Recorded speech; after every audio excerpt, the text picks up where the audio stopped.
Next up, the book talks about performance as ritual, as a work of art, or as a cultural artifact. As far as ritual goes, theater started out as ritual. Back in the ancient Greeks, it's been known. In fact, the word tragedy comes from the Greek word tragodia, which means goat song. Not exactly sure what goats had to do with tragedies, but who knows? Tragodia, though, is that we know that it was used to theater used to be part of the ritual religious aspect of Dionysus, who was the god of wine and fertility, pretty much a party god. And because of that, Dionysus, there are these different rituals that went along with, and that's where theater began, as far as the Western theater began. For us, and it's evolved quite a bit over the years. There are similarities even today. There were actors, they had costumes, and there was even audience participation. Even if it was just to watch it, that we were still participating in the actual process. There are differences with in theater that the participants well, in ritual, the participants are not really necessarily aware that they're in a performance. Theater is more self-conscious. That means to say that the actors know that they are in a play. They know that this is not real. The audience knows it's not real. And there's a kind of the contract there, the suspension of disbelief. And so as far as ritual goes, that's kind of one of the main differences, is that theater is self-conscious.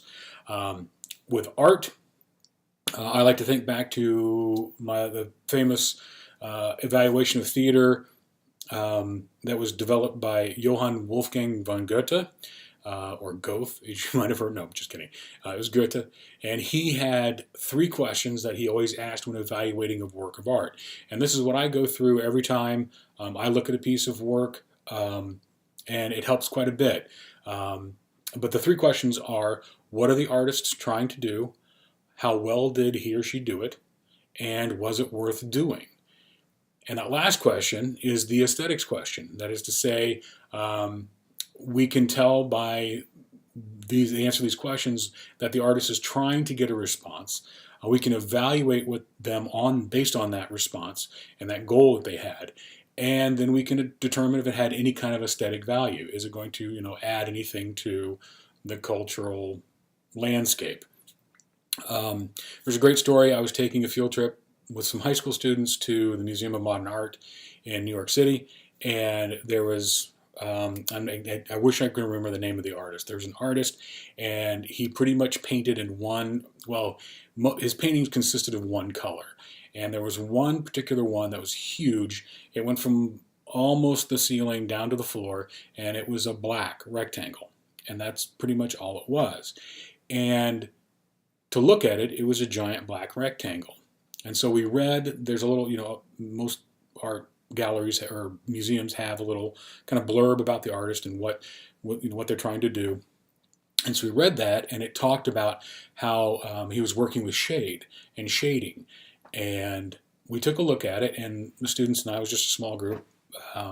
We sat down on the bench, and we were looking at it. And of course, people were walking by and looking at us like we were strange because we were looking at, this giant black rectangle. One of my students all of a sudden exclaims, "I see it." And I thought, what are they seeing? What is this that they're looking at? And because we're all looking at the same black rectangle, and it reminded me of those magic eye things where you used to have to squint and change your eyes. You could see a 3-dimensional image and just anyway. As I was looking at it, somebody said, "Do you see it? There's a cross." And I was like, "I don't know what you're talking about." And so it took me a little bit. They showed it. Once you point it out, it's easy to see, and once you see it, it's always there. But in the middle of the painting, right down the middle, there was a black band that was darker than the others. Well, others, I say, darker than the background. And then there was a band across the top, and it formed a cross in the painting. It was all black, and it changed my life. I thought that was awesome. So it helped with my evaluation of it. My wife would see it differently. She would see a black rectangle and say, "That's not art. Anybody could do that." So I always use that as my example for Goethe's The Three Questions, um, and trying to use that as an evaluation. As far as cultural aspects, it's difficult to nail down theater because theater changes so quickly. It moves along right with culture. It reflects culture.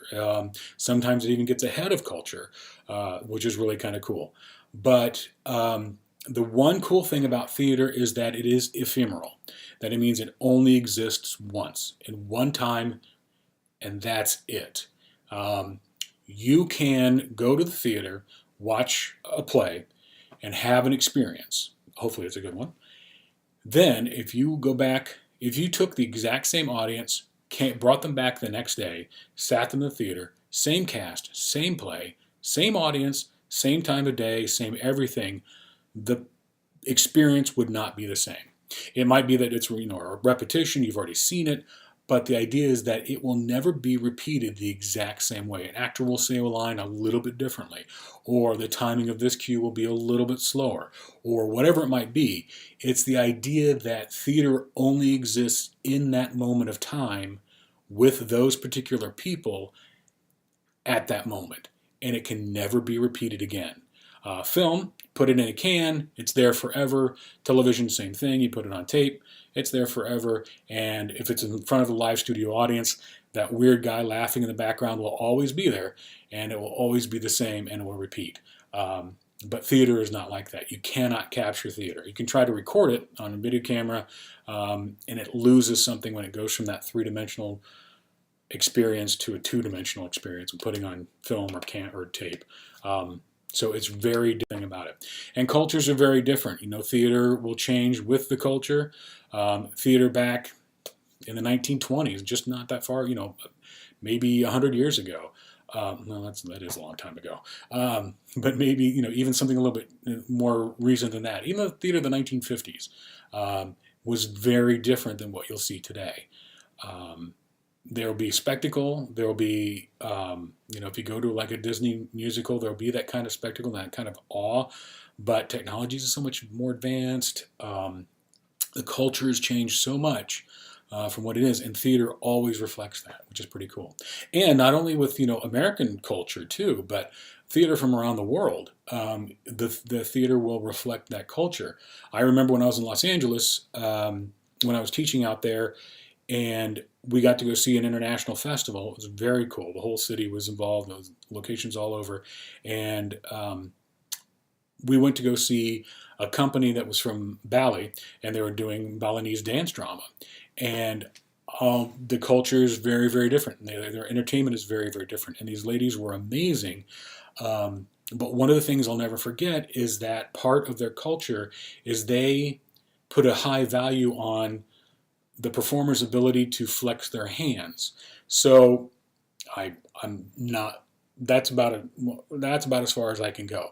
But these dancers were able to take their fingers and pretty much lay them on the back of their hands. And they had these huge long fingernails, and they were beautiful, like gorgeous, the whole thing.